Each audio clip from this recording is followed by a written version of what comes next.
Hola, muy buenas noches. Soy Eduardo de la Teja y les doy la más cordial bienvenida a esta charla del conjunto de pláticas organizada por Despertares Derechos Humanos, denominada 100 líderes sociales en el marco de los Objetivos de Desarrollo Sostenible de la Agenda 2030 de la Organización de las Naciones Unidas. Esta noche, en referencia al Objetivo de Desarrollo Sostenible número 4, Salud y Bienestar, tendremos la presencia del maestro Patrick Devlin y del doctor José Alarcón. Me voy a permitir ver sus semblanzas. Patrick Devlin Jr. Estudió en el Instituto Tecnológico Autónomo de México, Contaduría Pública, y desde hace 14 años trabaja todos los días, después de clases, en las áreas de almacenes, sistemas y recursos humanos del mismo grupo. A partir de los 19 años se integra de tiempo completo a Devlin, empezando por el control de sucursales, auditoría y contabilidad. Posteriormente se responsabilizó del área de franquicias y en 3 años y medio logró abrir 103 franquicias. Creció la división de mayoreo a ser la segunda más importante del país. Abrió la división de oftalmoláser con 2 clínicas oftalmológicas Devlin. 4 años los dedica al desarrollo personal de negocios propios y al mismo tiempo le ofrece la dirección general de las tiendas Caltex Textiles, donde comenzó la apertura del canal propio a menudeo para la empresa Caltex Home, Blancos Metrópoli and Home Fashion. Hace 12 años regresa al grupo Devlin para ocupar la gerencia de cadena de suministros. En el 2017 asume el cargo de director general adjunto Devlin Holdings, teniendo a su cargo relaciones institucionales y gobierno, Omnichannel, mercadotecnia, oftalmo láser y audiología, convenios, ventas institucionales y Fundación Devlin. Es presidente de la Comisión de Salud del Consejo Coordinador Empresarial y es presidente del patronato del Hospital Juárez de México. También me permito presentar al doctor José Alarcón Irigoyen, que es doctorado en la Administración Pública de la Universidad de Anáhuac, maestría en Ciencias de la Administración y licenciado en Sistemas de Computación Administrativa, con mención honorífica del TEC de Monterrey, graduado del programa de Sistemas de Información en Harvard Business School y certificado desde 2007 por el Project Management Institute en Estados Unidos. Su experiencia es decano del PricewaterhouseCoopers, con más de 35 años de experiencia en el ramo de la consultoría de negocios, con foco en las diversas ramas del sector salud, farmacéuticas, dispositivos, prestadores, farmacias y seguros médicos en el ámbito público y privado. Asesor técnico de la Comisión de Salud y del Consejo Coordinador Empresarial, socio activo de la Fundación Mexicana para la Salud, FunSalud, y académicamente es coautor de diversos artículos y publicaciones en salud y expositor de temas de salud.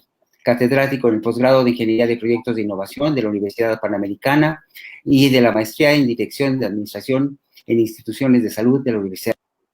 Damos la más bienvenida y adelante. Muchas gracias. Perfecto. Pues muchas gracias, Eduardo, por la presentación. Me recordaste que habría que actualizarla para hacer algo bastante más ejecutivo. Pero de cualquier manera, me da mucho gusto estar acompañándolos aquí el día de hoy con mi gran amigo, el doctor José Pepe Alarcón, que siempre ha sido un gran pilar y apoyo mío y de toda la Comisión de Salud del Consejo Coordinador Empresarial. Espero que podamos arrancar ya compartiendo la presentación que hicimos y yo me quedaría ahí con la lámina 1 que comunica la agenda de la Comisión de Salud de CCE. De todos modos voy a arrancar con mis comentarios esperando que se ponga la lámina.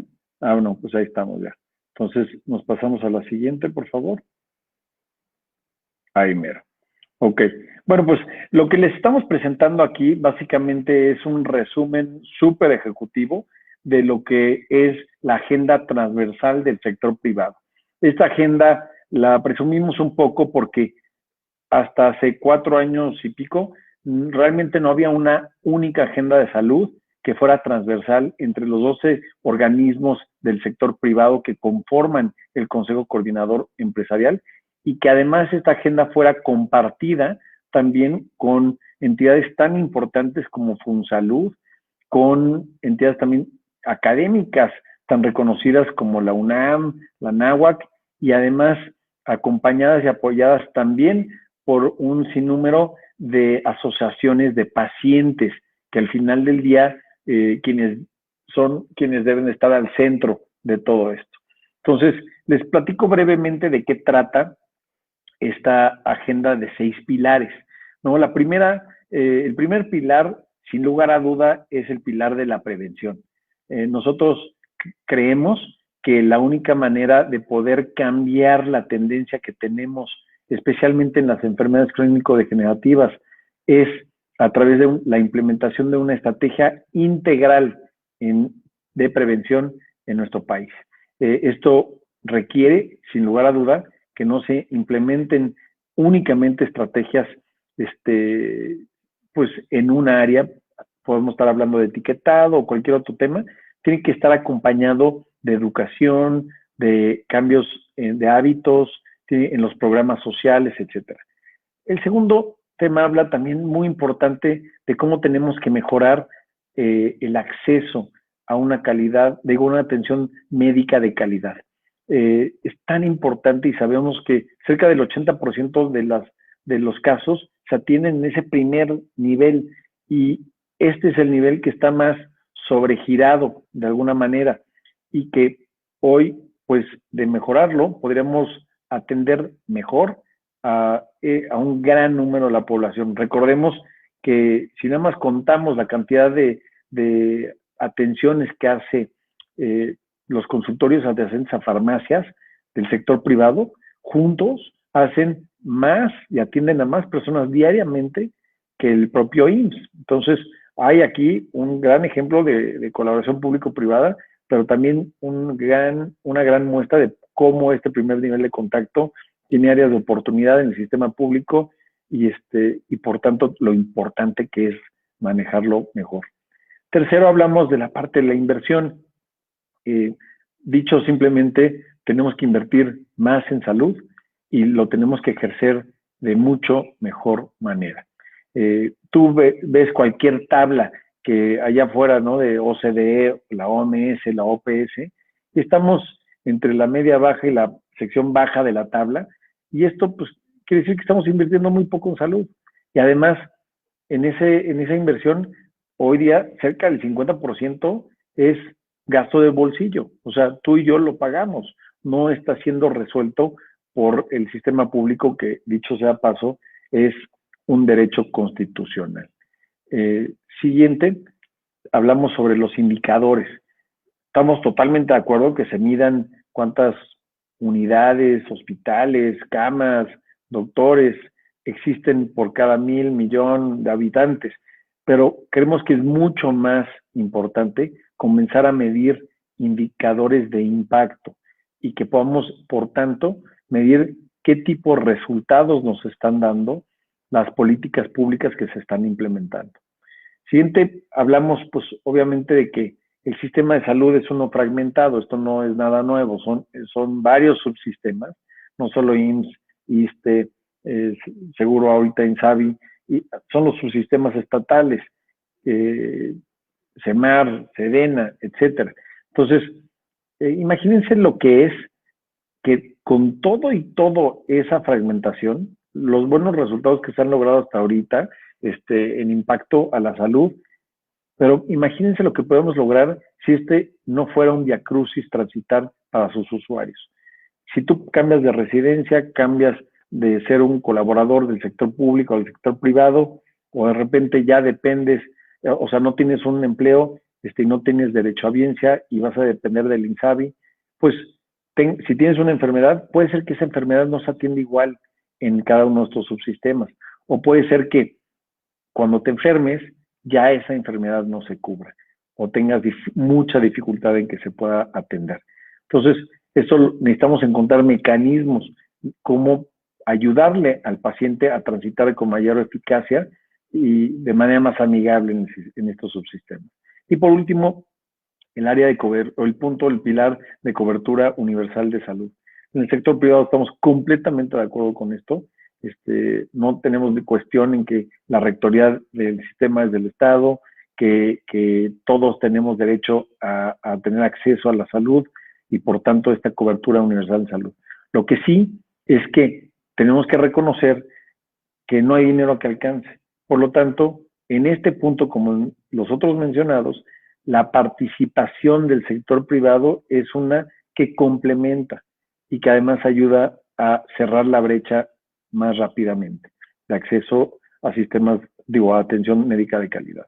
Entonces, al final del día, esta agenda transversal es una que fuimos, pues, interactuando con el equipo de transición del gobierno actual. Nos vinculamos con cada uno de los actores del sector. Hemos tenido especial contacto con el Consejo de Salubridad General ya como invitados de la misma, y hemos estado promoviendo cosas que son importantes dado la cantidad y los de cambios profundos que ha ido sufriendo el sistema en estos últimos 2 años. Uno de esos es la interlocución que se tiene con la autoridad sanitaria, que ha sido complejo, dado que hay obviamente algún tipo sí, hay un cuestionamiento sobre este tema de influyentismos, de la corrupción, etcétera. Entonces ha dificultado esa interlocución. El tema de las compras y cómo se lanzó una compra consolidada ahí a medio 2019, que sorprendió y confundió a muchos de los actores, especialmente porque se separó el tema de la distribución de la compra, como era antes. Y bueno, el asunto o sea, la iniciativa que pues cerró el Seguro Popular y que dio pues nacimiento al INSABI. Entonces, el sistema ha estado con múltiples cambios en una situación ahorita de vulnerabilidad, y por eso es que el sector privado ha tomado una posición proactiva, comenzando primeramente de vincularnos con estas autoridades o con las autoridades para contribuir con nuestras experiencias, con buenas prácticas, con éxitos y desaciertos en otros sistemas de salud en todo el mundo. Y aterrizamos muchas de estas finalmente en un documento que elaboró el Consejo Coordinador Empresarial, que son 68 ideas para México, ¿no?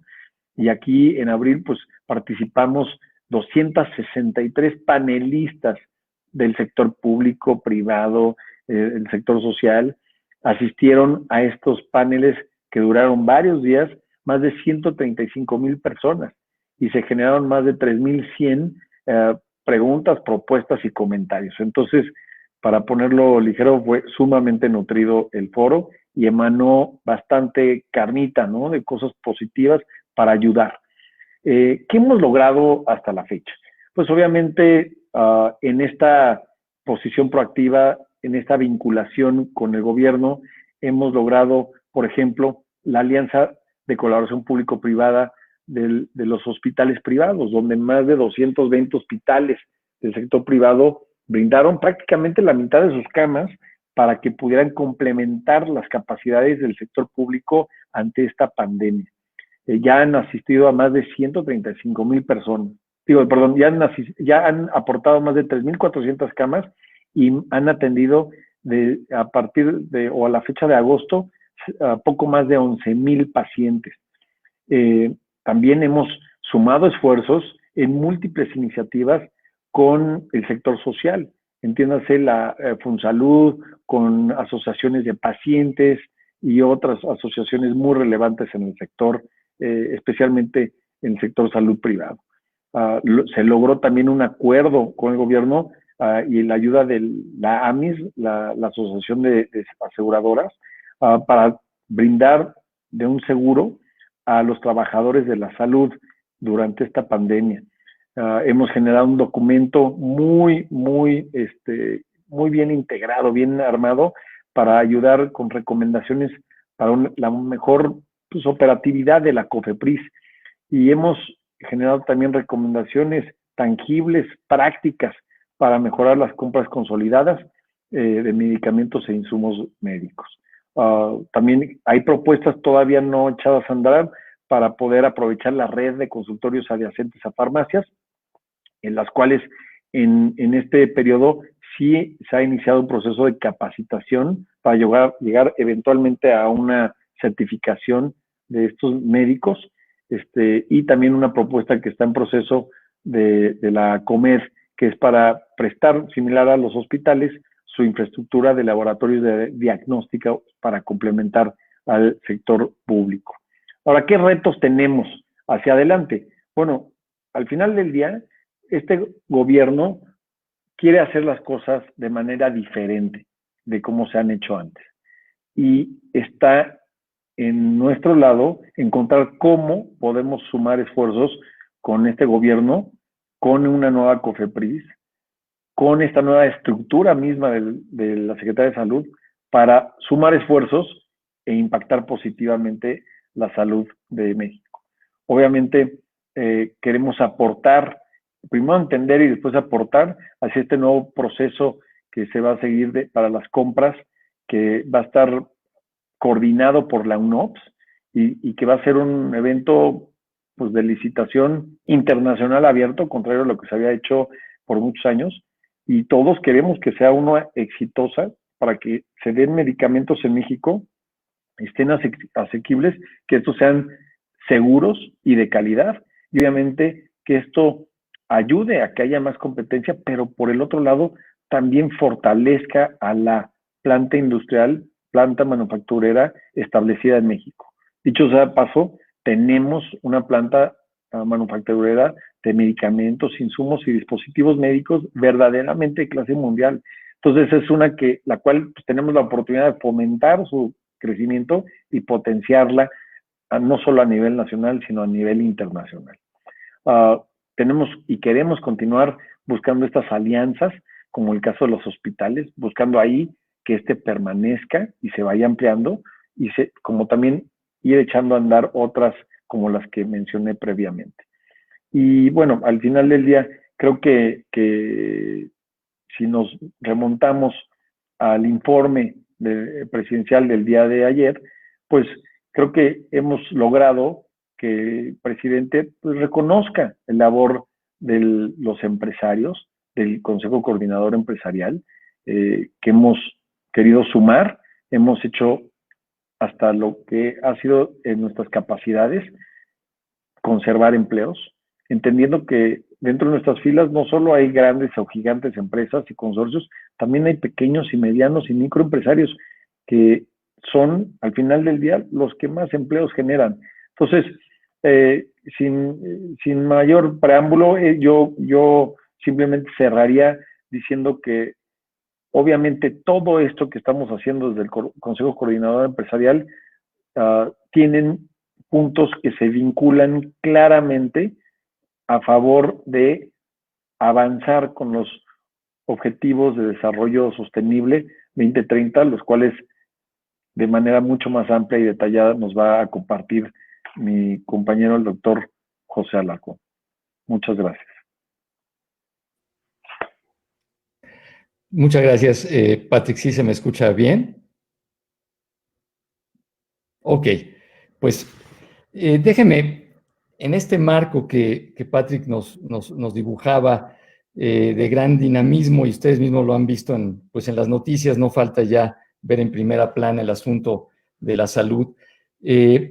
Voy a platicarles cómo está la dinámica internacional al respecto de los ODS y cómo se convive esto o se mezcla con la dinámica que puede parecer del día a día, pero realmente los ODS también son el día a día. Si medimos de aquí al 2030 y tomamos 10 años, pues estamos hablando que nos quedan 3,600 días. Ya visto en 3,600 días, realmente para todo lo que hay que hacer no es tanto. Entonces, estamos hablando de 17 objetivos de desarrollo sostenible, de ahí son aproximadamente 170 métricas en las que hay que avanzar, y de ahí, pues bueno, el ODS 3, que cuenta con 14, digamos, objetivos, pero de ahí a su vez se abren las fórmulas para los medidores. Entonces, es un tema complejo. Entonces, permítanme írselos desmenuzando para que sea un poco más sencillo y después platicarles qué está pasando en el hoy y qué debemos de hacer en el mañana, porque ambas realidades están conviviendo en nuestro día a día en el escenario que mencionaba Patrick. Si ponemos la presentación para hacérselos un poco más digerible, podemos aquí ver 7 columnas, digamos, de la dinámica tanto nacional como internacional que estamos experimentando alrededor de los ODS. Y créanme, esta es una sobresimplificación para efectos de que se pueda entender. Hay mucho más carriles, pero bueno, ustedes ven al centro, digamos, en el carril número 1, pues está la Organización de las Naciones Unidas con su programa de Objetivos de Desarrollo Sostenible, y pues se menciona público en términos del sector público porque son los gobiernos de cada país los que firman su compromiso por lograr alcanzar esos objetivos de desarrollo sostenible. Y por tanto, si seguimos hacia abajo los diferentes rubros que están detrás de la burbuja amarilla, pues tenemos que buscar alinear el Plan Nacional de Desarrollo con esa visión 2030, lo cual, pues bueno, ante un Plan Nacional de Desarrollo relativamente o en mucho sucinto, afortunadamente, esto se está logrando a través de la Oficina de la Presidencia, que es lo que quiere decir ODP. Se estableció una función con una organización detrás de esto para especialmente dedicada vía un Consejo Nacional 2030 para poder alinearnos y avanzar como país y cumplir esos compromisos que firmamos. Esto es, así como diríamos en inglés, as we speak, es un comité vivo, es un Consejo Nacional vivo, hay un plan nacional para el logro de los objetivos 2030 que me ha tocado leer. Entonces sí, no es letra muerta, está habiendo reuniones y hay una serie de, lo que dice ahí CT, son los comités de trabajo y específicamente cubren los 17 objetivos y hay un comité de trabajo de bienestar en donde se ve el objetivo de desarrollo sostenible 3, que se mezcla también, está muy relacionado con el 1 y el 2, que tienen que ver con pobreza y con alimentación, y el 6, que tiene que ver con agua. Entonces, bueno, de ahí esos planes están bajando a nivel de los estados y municipios. No nos podríamos imaginar una agenda etérea aquí hasta arriba, sino que eso está permeando hacia los estados y municipios con organizaciones similares para poder instrumentar en sus planes de desarrollo, y finalmente todo esto se lleva a, como ven ustedes ahí al pie de la lámina, el INEGI tiene una serie de indicadores. Si ustedes se meten al sitio del INEGI, van a ver un capítulo especialmente dedicado al ODS 2030, y ahí veremos cómo se está llevando, digamos, la cuenta cuantitativa de nuestro avance. No están todos los objetivos, ha sido un esfuerzo mayúsculo porque son cientos de indicadores, pero están, digamos, de los más importantes y algunos que son importantes, pero están todavía en desarrollo, pues tenemos que esperar a que se logren incorporar. Pero bueno, este es el carril principal y vemos los otros 6 carriles. Los voy a comentar rápidamente. El segundo es, no todo es el sector público. El segundo que ustedes ven a la izquierda de la lámina es el capítulo privado y social, es decir, existe una organización que se llama Global Compact, que a su vez tiene un capítulo México muy activo, que es el Global Compact México, que agrupa a más de 200 empresas que tienen en su agenda, como parte de su estrategia, el estar alineados y empujar los objetivos de desarrollo sostenible, no nada más desde el punto de vista altruista, sino también como parte de un diferenciador de negocio, que es parte muy importante que debemos de entender. Y hay decenas de ejemplos y casos de acciones que están sucediendo hoy por hoy sobre este frente, y también buscando sinergias para combatir la pandemia. El eje 3 es otro de los pilares, digamos, que donde hay bastante acción, ya digamos que es la agenda pública del sector privado, que básicamente maneja el CCE en coordinación con esas siglas que ven ustedes, BFSD, es el World Business Forum for Sustainable Development, que es el brazo contraparte del Programa de las Naciones Unidas para el Desarrollo. El espejo en México es el organismo que se llama CESPEDES, que pertenece al CCE, y existe un programa de las Naciones Unidas para el Desarrollo en México. Entonces, trabajan estas dos organizaciones en conjunto con ciertas incluso fundaciones, como podemos ver ahí nosotros con X, es una fundación que está empujando esta agenda, pero hay otras más, y podemos ver documentos específicos como el México frente al futuro que se produjo en 2008 y que hoy está siendo retomado para efectos de los 6 ejes que nos decía Patrick y digamos, el radar del futuro que desarrolló el CIDE y que estamos viendo retomar para tener una coordinación con el grupo de la Oficina de la Presidencia. Y finalmente, muy brevemente, podemos ver pues, las iniciativas en el punto 4 de la Organización Mundial de la Salud, la Organización Panamericana, CEPAL, y ya moviéndonos a las burbujas 5, 6 y 7, marco muy rápidamente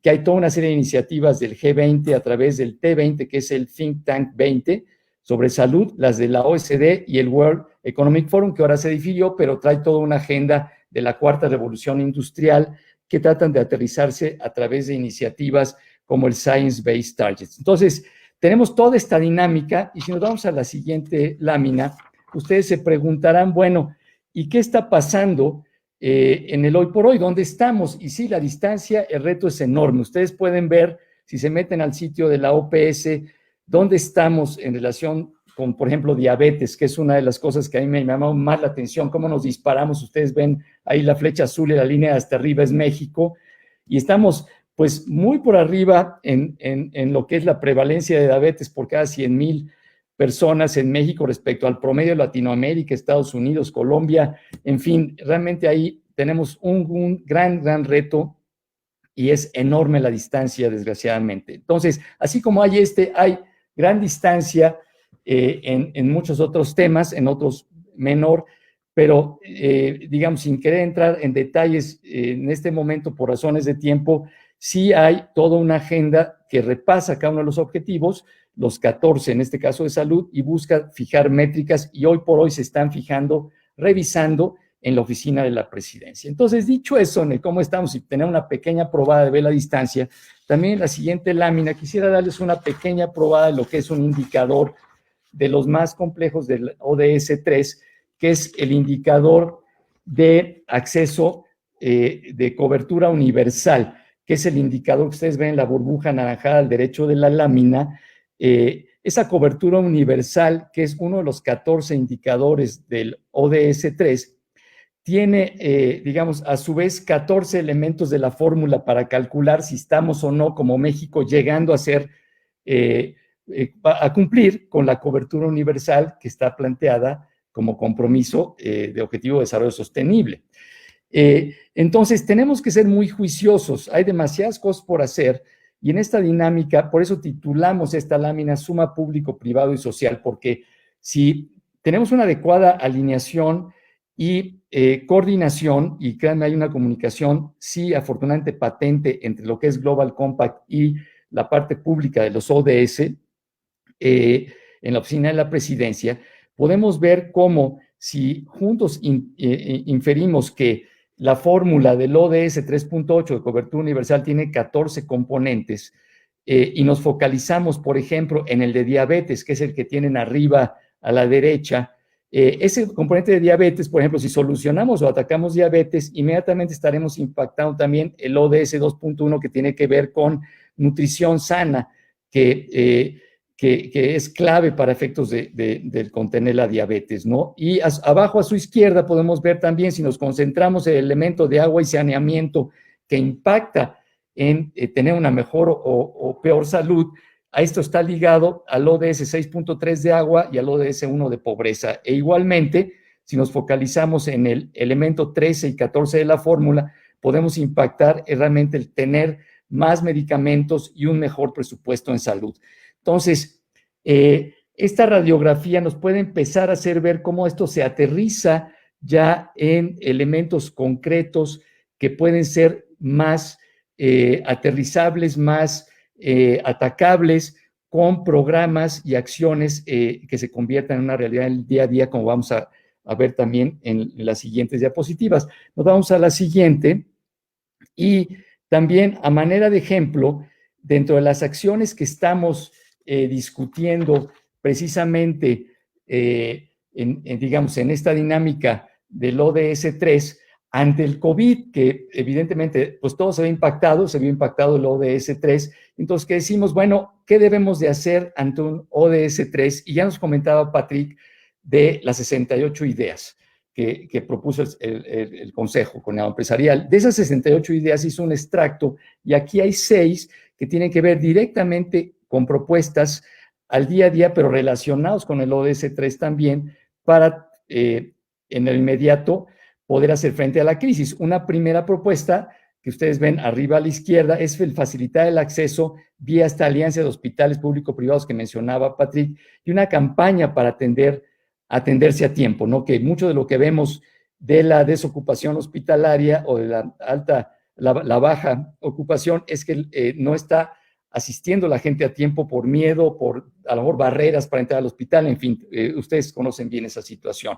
El segundo elemento es el bienestar del personal médico, que es clave asegurar, y hay grandes ejemplos como en Sonora, en el IMSS, donde con colaboración del sector privado se creó un hospital y donde había una epidemia se estaba contagiando, muchos de los médicos del IMSS se logró actuar.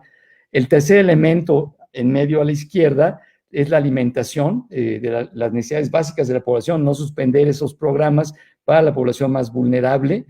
El cuarto, en medio a la derecha, seguimiento a los contagios con esas plataformas de contact tracing para ver dónde se está produciendo un nuevo brote y poder atacarlo a tiempo. Estamos proponiendo que se refuercen esos aspectos.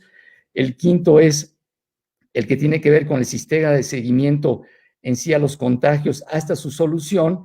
Y el sexto es el prevenir la interrupción de los programas no prioritarios. Sí, hay más allá del COVID y tenemos que no parar esas atenciones como puede ser la atención del VIH.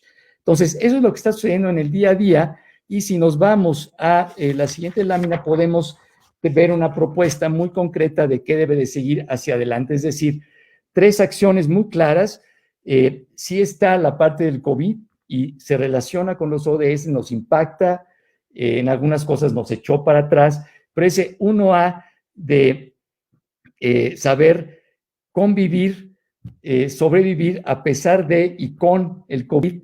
En paralelo tenemos un frente 1B, que es el que tenemos que dar resultados de salud para la población, y aquí la acción específica que se está empujando es el instrumentar la atención, el modelo de atención privada en salud integral que integra en redes de atención desde la atención primaria en forma efectiva, iniciando con los estados más pobres, pero luego haciendo un rollout a nivel nacional, para que la población realmente vea un cambio en esto que fue del Seguro Popular hacia el INSABI y la coordinación que se está teniendo con los estados. Creo que es urgente dar resultados de salud para la población en paralelo a que tenemos el asunto del COVID, porque no podemos esperar.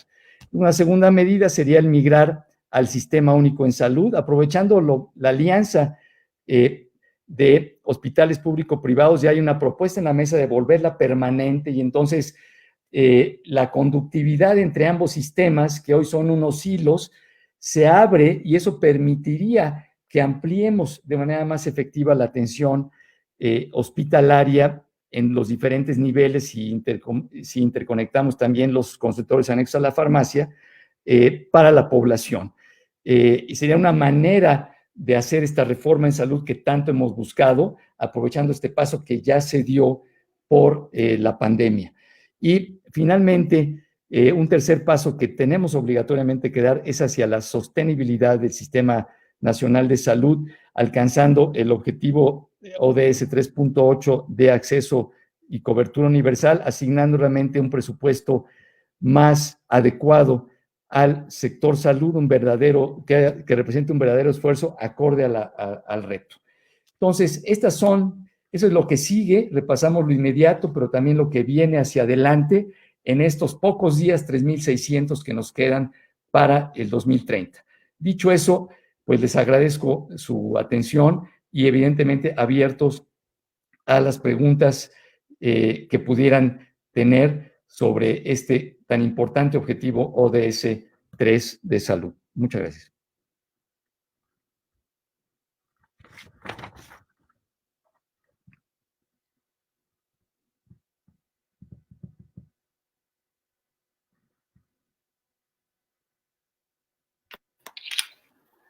Pues qué súper interesante estuvo esta plática de hoy. Conocimos los objetivos de la agenda del Consejo Coordinador Empresarial dentro del Sistema Nacional de Salud y cómo con su experiencia y su actividad enfocados a la vinculación gubernamental, esto puede ser corroborado con la pandemia que estamos viviendo. Y por otro lado, vimos que alcanzar los objetivos de desarrollo sostenible es todo un reto y los compromisos que se establecen y su interrelación con los otros 16 objetivos de desarrollo sostenible.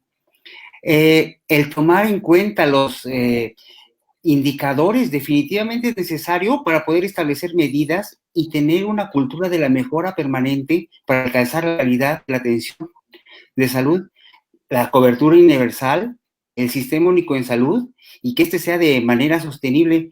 Yo agradezco, antes de seguir a las preguntas, su participación. Creo que tuvieron una visión muy, muy amplia que nos permitió ver exactamente cómo podemos trabajar tanto el gobierno junto con la empresa privada. Tomando en cuenta de que el Sistema Nacional de Salud es privado y salud y el sistema de público, pues creo que este es un ejemplo vivo, fehaciente, en donde se trata de que ambas partes ganen y no nada más de que uno quede por debajo del otro. Amparo Hernández nos hace una pregunta, dice, ¿cree usted posible que se unifique el sistema unificado de salud en uno solo? Ok, ¿quién se avienta eso? Tú, adelante, Pepe. Bueno, si es, y me complementas, digamos, la idea, siempre hemos buscado la respuesta de cómo sí, desde la época de Julio Frenk, cuando se hizo la reforma de salud en Colombia, se está buscando, tal vez dimos un paso vía el Seguro Popular, que luego se pensaba ampliar, pero definitivamente si Colombia y otros países lo han hecho, ¿por qué nosotros no vamos a tener la capacidad de hacerlo? Y me parece que un paso en esa dirección es la alianza que se logró de hospitales públicos con privados, que ya comentaba Patrick, que eso empieza a unir esos poros, y es una manera diferente de entrarle. Déjenme decir, yo no hubiera pensado de esa manera si no hubiera venido la pandemia. Yo creo que tal vez pocos lo hubieran pensado, pero ahí, pues Fonsalud, junto con Patrick, los hospitales están viendo la fórmula, y me parece que por ahí ya vimos la luz, pero no sé qué nos puedes agregar ahí, Patrick, si deseas comentar. Encantado, Pepe. A ver, yo les voy a compartir mi opinión personal, no es la posición institucional. Yo creo que lo que acaba de decir Pepe es el deber ser. No hay lugar a duda que es mejor tener un solo sistema con una clara participación del sector privado bajo una tutela, una rectoría del Estado, dado que el sistema en México es público, ¿no? Es un derecho constitucional.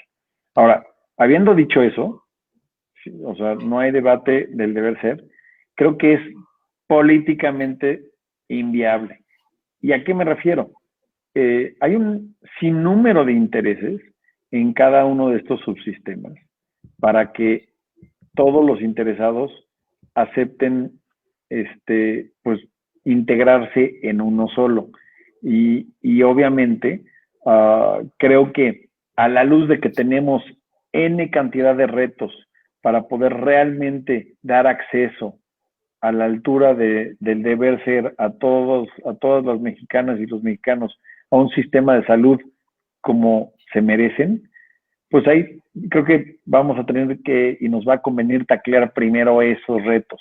Pero vamos a llegar invariablemente en el camino a darnos cuenta que en alguno de esos futuros vamos a tener que ya morder la bala, como dicen, y empujar hacia un solo sistema, porque los demás beneficios, las demás eficiencias que se estarían buscando lograr serían ya muy difíciles concretar sin que se diera ese paso tan importante, pero a la vez tan complejo también.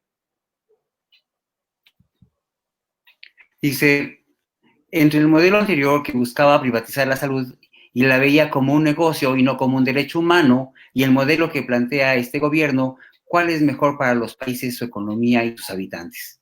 Es más o menos lo que habíamos comentado. Ok, pues si quieren yo comenté, nos la vamos llevando, ¿no, Pepe? A no ser que me diga una pregunta que yo no sepa nada. Pero te voy a decir, nunca se trató de privatizar la salud. Y yo creo que esto fue un discurso que se utilizó, ejemplo, como el punto que acabo de dar, que responde a intereses. Pueden ser intereses de sindicatos, pueden ser intereses de los que llevaban las compras, pueden ser intereses de diferentes naturaleza, pero hay resistencias a estos cambios. Y lo que se estaba buscando hacer, nada más para que quede muy claro, es que el presupuesto público no estaban queriendo darle mayor peso a la salud de lo que ya le estaban dando. Tenían ya retos muy importantes en el tema de pues, los gastos corrientes, como también el tema de las pensiones. No había una manera para atender otras prioridades y poderle dar más peso a salud. Y por lo tanto, se abren espacios para, en vez de que el Estado compre edificios, compre equipamiento, etcétera, pues pase a que el sector privado haga esas inversiones y que en el tiempo lo vaya pudiendo absorber el Estado a través de contratos que le da a esos privados que invirtieron, que corrieron los riesgos, para que ellos pongan ese gasto de capital, ¿no? Entonces, yo creo que aquí Pepe puede también abundar más sobre ese tema. Adelante, Pepe. Sí. Abundar en el sentido de que pues el IMSS no suspendió todos sus APPs, o sea, sí sigue con 2 de ellos adelante, ¿no? Y no, donde hay esta colaboración para la infraestructura, y a su vez, no olvidar que el IMSS mismo es resultado de una colaboración entre empresarios, gobierno y los trabajadores. O sea, a lo mejor se presenta como una institución pública nada más, y en sí no es el resultado de esa colaboración. Y bueno, si nos remontamos a las mismas referencias que nuestro presidente venía haciendo hace unos meses sobre el sistema, por ejemplo, sueco, no hay sistema en salud en el mundo que no tenga un componente privado como parte de su fórmula, aunque sean universales públicos. Y el sistema sueco, si ustedes tienen el tiempo de revisarlo, pero se los digo directamente en el sentido de que la atención primaria, por ejemplo, el número de clínicas, el 40% de las clínicas del sistema sueco son privadas, que se adhieren al sistema universal sueco y que juegan en equipo, ¿no? Es un poquito como pensar que los consultores anexos a la farmacia se unieran a la red y puedan parte de la porosidad para que uno pudiera accesar al sistema, ¿no? Entonces, me parece que la fórmula ahí está, eventualmente no alcanza para que uno pague todo y hay un gran sacrificio de esfuerzo de bolsillo. Pagamos los mexicanos varias veces la refinería de bolsillo, nada más por la salud y pues bueno, creo que a la larga espero que se cumpla lo que dice Patrick, de que se va a morder la bala ahí. Sí. La siguiente pregunta dice, a pesar de la pandemia, ¿será posible lograr al 2030 el Objetivo de Desarrollo Sostenible número 3? ¿La pandemia nos acerca o nos aleja para lograr estos objetivos y sus metas? Pepe, yo creo que estabas primero. Sí, mira, definitivamente yo creo que en el promedio nos aleja, pero en algunos aspectos nos acerca, como es todo ese aspecto de telesalud, los modelos de atención y consulta por salud móvil, el buscar que no te atiendas en el hospital. Atenderte en el hospital es muy, muy caro, y la atención en casa, los modelos de atención fuera del hospital es una tendencia que, junto con la salud móvil y la prevención, son 3 tendencias que venían dándose porque no había dinero para pagar lo que estaba costando la salud como la veníamos haciendo. Entonces, me parece que esos 3 elementos que buscaban ahorrar un 30% del costo en salud, la atención en casa, la salud móvil y la prevención, se aceleran. ¿Qué resulta de la fórmula? pues sí, es complejo. Yo sí creo que el promedio nos puso un poco atrás, pero me parece que ahí cobra la importancia que planteaba yo en las láminas, que es, tenemos que priorizar en el 80-20, porque no vamos a lograr todos, pero sí, si buscamos ese 20 que nos da el 80% de resultado, creo que ya sería una gran ganancia.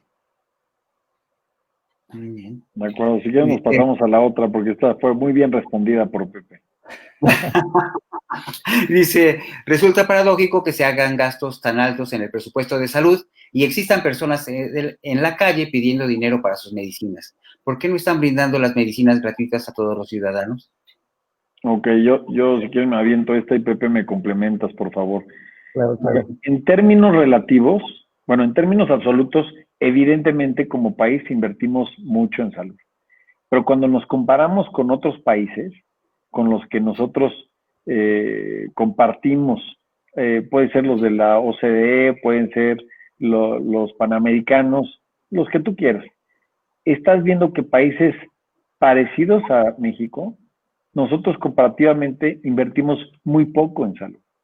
Y de ese muy poco que invertimos en salud, casi la mitad lo pagamos tú y yo desde nuestros bolsillos. Entonces, aquí quiero poner eso primero en términos relativos, claro. Ahora, siguiente. Llevamos ya varios sexenios, ¿no? Viviendo una realidad donde las y los pacientes que van al sistema público tienen retos importantísimos en que los atiendan oportunamente y que los diagnostiquen oportunamente y más aún que los traten, controlen, curen oportunamente. Esto viene acompañado también de que no encuentran todo el surtido de medicamentos que necesitan para atender su enfermedad. Entonces, el primer punto que mencioné responde a la realidad de que hay hay una deficiencia en la capacidad instalada. Amén de que esta capacidad instalada no está siendo aprovechada de manera completamente productiva. Por el otro lado, tenemos el reto, el tema de la proveeduría. La proveeduría hoy, pues ha sufrido cambios tremendos en cómo se ejecuta. Lo mencioné hace rato, cambios en cómo se han llevado las compras consolidadas y al final del día, la verdad es que no se ha podido aterrizar un modelo distinto al anterior, que esté bien planeado y que permita a los actores que fabrican medicamentos surtir y que después el Estado, al decidir prescindir de las distribuidoras que antes eran el punto de contacto con el gobierno, pues se hagan cargo para la difícil tarea logística que es distribuir estos medicamentos en más de 4,000 puntos de entrega a lo largo y ancho del país. Ojo, aquí además de planeación, además de certeza de pagos, además de la logística que requiere cuidar las temperaturas, tecnología que permita controlar los lotes y las fechas de caducidad y que nuevamente planee cómo ejecutarse para que llegue a todos estos puntos de contacto, todo esto se va concatenando para exacerbar un problema que ya existía, que no siempre se encontraban los medicamentos. ¿Por qué creen que si van a los principales hospitales en las principales ciudades, también las medianas, lo primero que encuentras en los locales aledaños son farmacias? Por eso mismo. Eso sería mi comentario, Pepe. Cualquier cosa que quieras complementar. No, bien, particularmente nada más da un par de pinceladas. Uno es la parte de que es clave la planeación, o sea, no importa que gastes, bueno, si gastas mucho en medicinas pero no compras lo correcto, de todas maneras vas a tener el desabasto. Entonces la planeación es clave, el anticipar que vas a necesitar, y desgraciadamente en el contrato que México firmó con la UNOPS, la parte de planeación la dejan del lado de las autoridades, ¿no? Entonces, bueno, es un reto, tenemos que realmente planear bien y también recordar que, pues bueno, la compra vía UNOPS va a ser por un porcentaje relativamente menor de todos los medicamentos que necesitamos. Entonces, tenemos que seguir pensando en cómo vamos a gastar bien para que se compre lo adecuado, básicamente. Pues muy interesante y estoy muy agradecido por la plática del día de hoy. Espero que haya muchas más porque realmente esta parte de que estamos haciendo en Despertares es difundir el conocimiento, difundir todas las oportunidades que hay en todos los sectores para poder alcanzar los objetivos de desarrollo. Muy amables, muchísimas gracias y les doy la más cordial, de nuevo una bienvenida a este grupo y de nuevo muy buenas noches. Muy amables. Todos. Mucho gusto, gracias. Un gusto. Hasta luego. Hasta luego.